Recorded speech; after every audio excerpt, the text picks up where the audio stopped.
أعوذ بالله من الشيطان الرجيم. بسم الله الرحمن الرحيم.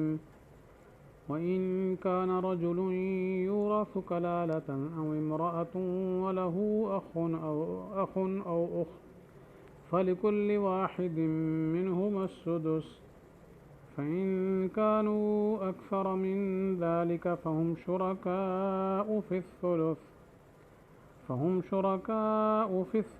من بعد وصية يوصى بها أو دين غير مضار، وصية من الله والله عليم حليم. صدق اللہ العظیم. ترجمہ: اور اگر کوئی میت جس کی میراث دوسروں کو ملے گی، خواہ وہ میت مرد ہو یا عورت، ایسا ہو جس کے نہ باپ دادا ہوں نہ بیٹے پوتے، اور اس کے ایک بھائی یا ایک بہن ہو، تو ان دونوں میں سے ہر ایک کو چھٹا حصہ ملے گا. اور اگر یہ لوگ اس سے زیادہ ہوں تو وہ سب تہائی میں شریک ہوں گے وصیت نکالنے کے بعد جس کی وصیت کر دی جائے یا دین کے بعد، بشرطے کہ کسی کو ضرر نہ پہنچائے. یہ حکم کیا گیا ہے خدا تعالیٰ کی طرف سے، اور اللہ تعالیٰ خوب جاننے والے ہیں، حلیم ہیں. تو اس آیت میں کلالہ کی میراث کو بیان کیا گیا ہے. تو کلالہ کس کو کہتے ہیں؟ اصل کلالہ تو اس کو کہا جاتا ہے جس کے کوئی وارث شارث نہ ہو، بالکل نہ باپ دادا ہوں، نہ ماں ہو، نہ اولاد ہو، نہ اولاد الاولاد ہو، نہ پوتے، نہ کچھ بھی نہیں ہے. ہاں، صرف اس کے ماں شریک بہن بھائی ہوں. اصل میں بہن بھائی جو ہے وہ 3 قسم کے ہوتے ہیں. ایک تو سگے بہن بھائی جس کو حقیقی بہن بھائی بھی کہتے ہیں، عینی بھی کہتے ہیں. تو مطلب یہ ہے کہ جن کے ماں اور باپ دونوں ایک ہی ہوں تو وہ سگے ہوتے ہیں، سگے بہن بھائی. پھر باقی ستیلے کہلاتے ہیں. پھر ستیلے بہن بھائیوں کی بھی 2 قسمیں ہیں. ایک وہ ہیں جو علاتی کہلاتے ہیں. علاتی وہ ہوتے ہیں جن کا باپ ایک ہو اور ماں الگ الگ ہو، 2 مائیں ہوں، تو یہ علاتی کہلاتے ہیں.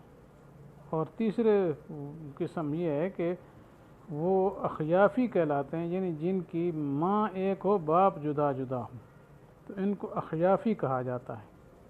تو بہرحال یہاں یہ بیان کیا گیا ہے نا حصہ ان کا، اس سے مراد اخیافی ہیں، یعنی ماں کی طرف سے جو بہن بھائی ہیں ان کا حصہ ذکر کیا جا رہا ہے.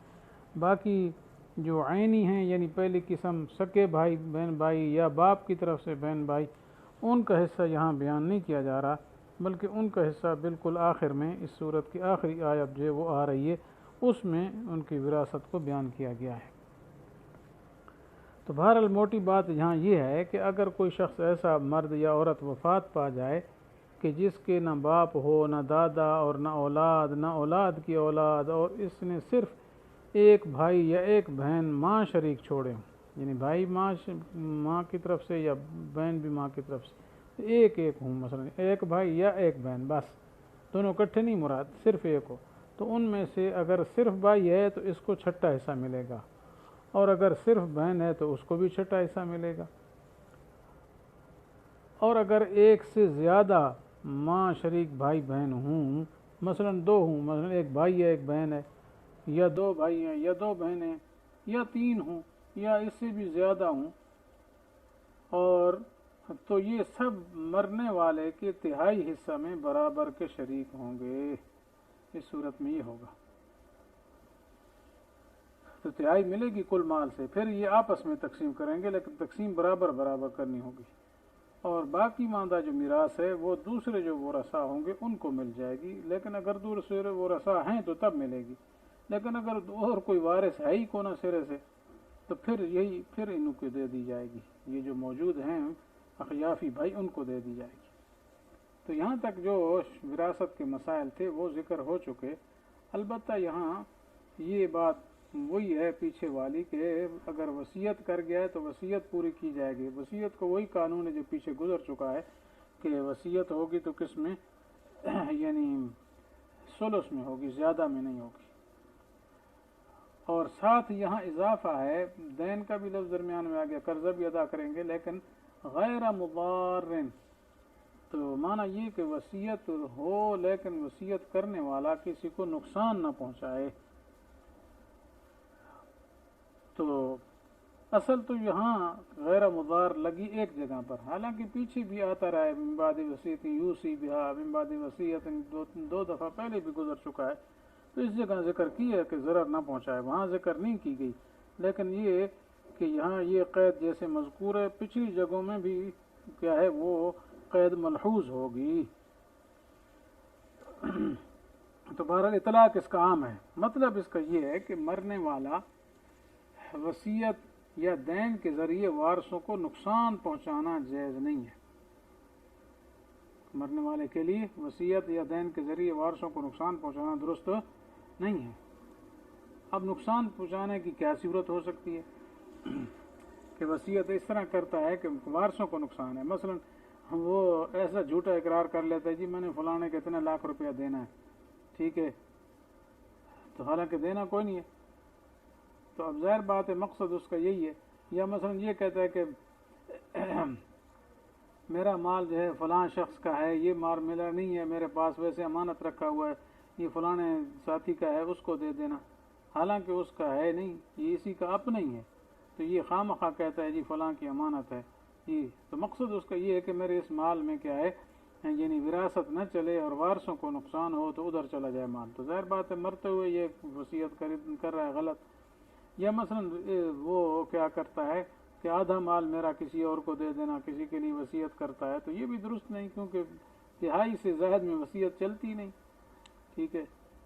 یا مثلا ایسے کہتا ہے کہ ایک شخص پر قرضہ تھا، اس کا وصول ہی نہیں ہوا تھا، لیکن وہ جھوٹ سے کہہ دیتا جی میں نے وصول کر لیا تھا وہ پیسے جو اس نے ہمارے دینے تھے. لوگوں کو مثلا پتہ ہو کہ اس کا قرضہ اس نے دینا ہے، تو یہ ویسے کہہ دیتا ہے کہ میں نے قرضہ وصول کر لیا تھا جھوٹ بول کر، تاکہ وہ قرضہ وارثوں میں آ کر وارثوں کو نہ ملے، ادھر ہی ختم ہو جائے. تو بہرحال یہ سب صورتیں ایسی ہیں جس سے کہ وارثوں کو نقصان پہنچتا ہے. اس وجہ سے ایسا عمل کرنا سخت گناہ ہے، گناہ کبیرہ ہے. تو بہرحال انسان کو سوچنا چاہیے کہ اب دنیا سے جب جا رہا ہے، زندگی کے آخری لمحات ہیں، قبر میں ٹانگیں لٹکائے بیٹھا ہے، تو پھر اس قسم کی باتیں کیوں کرتا ہے. بہرحال ایسے موقع پر تو انسان کو احتیاط ضروری ہے کہ کسی قسم کی غلطی ایسی نہ کرے جس کی وجہ سے انسان کا خاتمہ خراب ہو جائے. لیکن لوگ پھر بھی کیا ہے مرتے مرتے ایسی باتیں کر جاتے ہیں، ٹھیک ہے. بعض جھوٹے کیسوں میں ایسا بھی کرتے ہیں کہ قتل کے کیس ہوتے ہیں، حالانکہ ان کو پتہ ہوتا ہے کہ مجھے فلاں نے گولی ماری ہے یا تلوار ماری ہے، ٹھیک ہے، لیکن قصداً اپنے کسی دشمن کا ایک دو اور کا نام لے لیتا ہے، حالانکہ وہ قاتل ہوتی نہیں ہے. تو اصل میں وہ کہتا ہے چلو ہم تو مر رہے ہیں، چلو ان کو بھی کیا ہے ہم تو ڈوبے ہیں انہیں بھی لے ڈوبے. یہ کرتے ہیں، لیکن یہ غلط ہے انتہائی کہ اپنی آخری لمحات میں بھی اللہ کے قانون کے خلاف کر رہے ہیں اور مجرم بن کے آخر میں جا رہے ہیں. اس وجہ سے اس جملے نے یہ فرما دیا کہ جملے سے یہ فرما دیا کہ غیر مضار، کسی کو کیا ضرر پہنچانے والا نہ ہو. آگے فرمایا وصیۃ من اللہ، اور یہ اللہ کی طرف سے ہے سارا کچھ، جو کچھ پیچھے احکام آئے ہیں اللہ کی طرف سے عطا کرتا ہے. واللہ علیم حکیم، اللہ تعالیٰ علم والے ہیں، حکم والے ہیں. آخر میں یہ بتا دیا، پیچھے ساری وراثت کا تذکرہ تھا تو آخر میں یہ ذکر کیا، تو وہ تنبیہ کرنا مقصود ہے یہ کہ اللہ تعالیٰ تو سب جانتے ہیں. یعنی اگر مذکورہ احکام پر کوئی عمل کرے گا تو پھر تو اس کا اجر پائے گا، اور جو خلاف ورزی کرے گا اور اللہ تعالیٰ کے ان حکم پر صحیح نہیں چلے گا، گڑبڑ کرے گا جی، تو ظاہر بات ہے پھر اللہ تعالیٰ پکڑیں گے. تو بہرحال قرآن پاک میں بہت سارے مواقع میں اس طرح اللہ تعالیٰ علیم ہیں، حکیم ہیں، خبیر ہیں، اس قسم کے الفاظ جو آتے ہیں تو اس میں ماقبل کی باتوں کی طرف اشارہ ہے کہ یعنی جو ہم نے حکم دیا اگر کرو گے تو اچھا اجر ملے گا، اور اگر تم نے نافرمانی کی اور ہمارے حکم پر نہیں چلے جی تو پھر تمہاری گرفت ہوگی. تو پھر یہ شبہ ہو سکتا تھا کہ اللہ تعالیٰ ابھی کیوں نہیں پکڑتے، جب کوئی گڑبڑ کر رہا ہے تو اسی وقت ہی پکڑا جائے۔ تو فرمایا حلیم، اللہ تعالیٰ حوصلے والے ہیں، یہ اللہ تعالیٰ کا بڑا حوصلہ ہے، اس لیے کوئی خلاف ورزی کرتا ہے، اس کے حکم کو نہیں مانتا ہے تو دنیا میں فوراً سزا نہیں دیتے، بعض دفعہ دے بھی دیتے ہیں، بعض دفعہ تنبیہ کے طور پر، لیکن نہ دیں تو یہ اس وجہ سے ہے کہ وہ حلیم ذات ہے۔ تو لہذا کسی کو یہ دھوکہ نہیں ہونا چاہیے کہ ہم تو ایسا کرتے رہے ہیں، مدت سے کر رہے ہیں تو ہمیں تو کچھ بھی نہیں ہوا۔ تو فرمایا نہیں، یہ مہلت ہے، اللہ کا حوصلہ ہے، تو لہذا خلاف ورزی پر جری نہیں ہونا چاہیے، دھوکے میں نہ پڑنا چاہیے اور اس سے احتیاط کرنی چاہیے۔ تو اللہ تعالیٰ سے دعا ہے کہ اللہ تعالیٰ ہمیں احکام میراث پر پورا عمل کرنے کی توفیق نصیب فرمائے، آمین۔ وآخر دعوانا ان الحمد للہ رب العالمین۔